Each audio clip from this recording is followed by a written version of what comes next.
So we just passed by the Coosa River, and that is in Alabama. The Indians of East Alabama and the place and names they left behind. This is by Don C. East. When new folks move to Lake Wedowee, some of the first questions they ask are, what is the meaning of names like Wedowee and Hajahatchee, and what Indian languages do the names Weehadaki,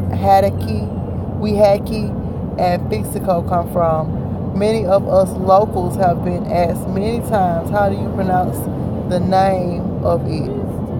The name of, put in your local town bearing an Indian name town.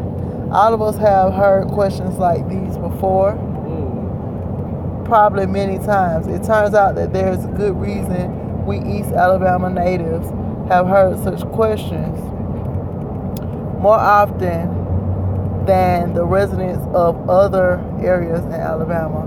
Of the total of 231 Indian place names listed for the state of Alabama in a modern publication, 135 of them are found in 18 counties of East Alabama. Put in other words, 58.4% of Alabama's Indian place names are concentrated in only 26.8% of its counties. We indeed live in a region that is rich with American Indian history. In fact, the boundaries of the last lands assigned to the large and powerful Creek Indian tribe by the treaty at Fort Jackson after the Red Stick War of 1813 through 14 were almost identical to the borders of what is known as the Sunrise region in East Central Alabama. These Indian names are relics like the flint arrowheads and other artifacts we often find in our area. These names are traces of past people and their cultures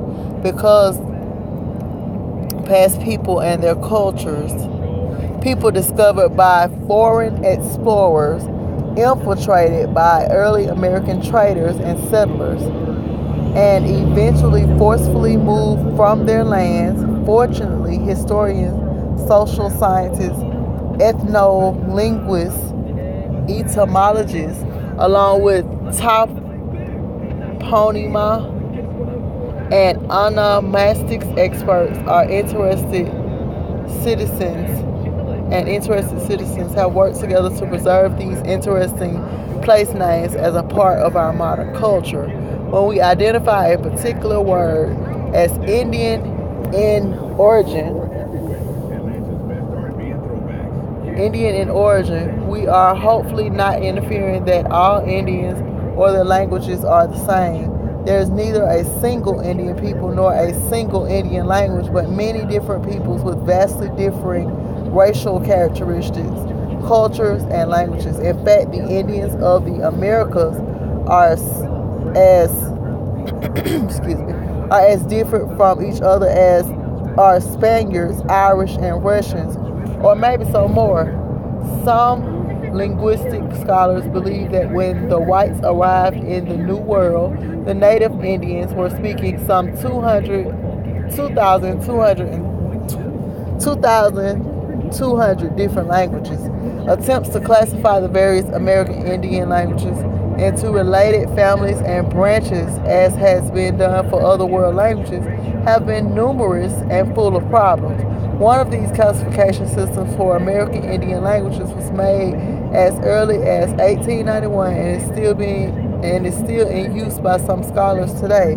This system has the various Indian languages grouped into 56 separate linguistic families. However, some of the more recent scholars have made new attempts of grouping the various Indian languages under a smaller number of families.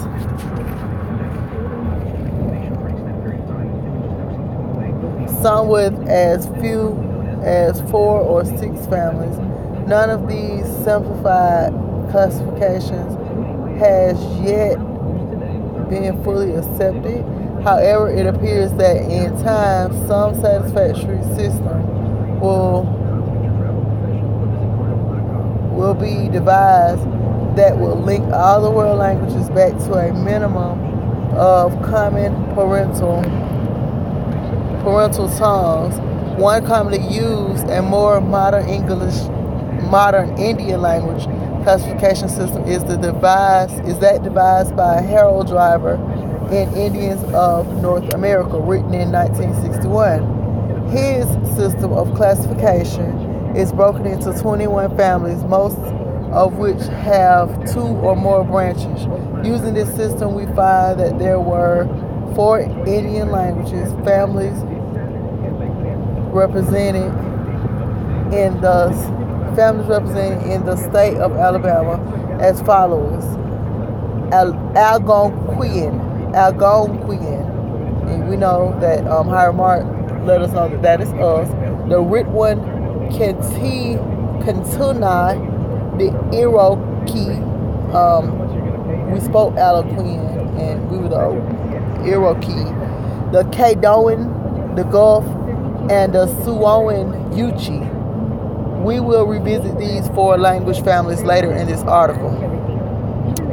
I'm just going to stop right here. I'll pick up right here later on. But again, I just put in the Coosa Indian tribe, and this is a link that came up, the Indians of East Alabama, and the place and names they left behind by Don C. East.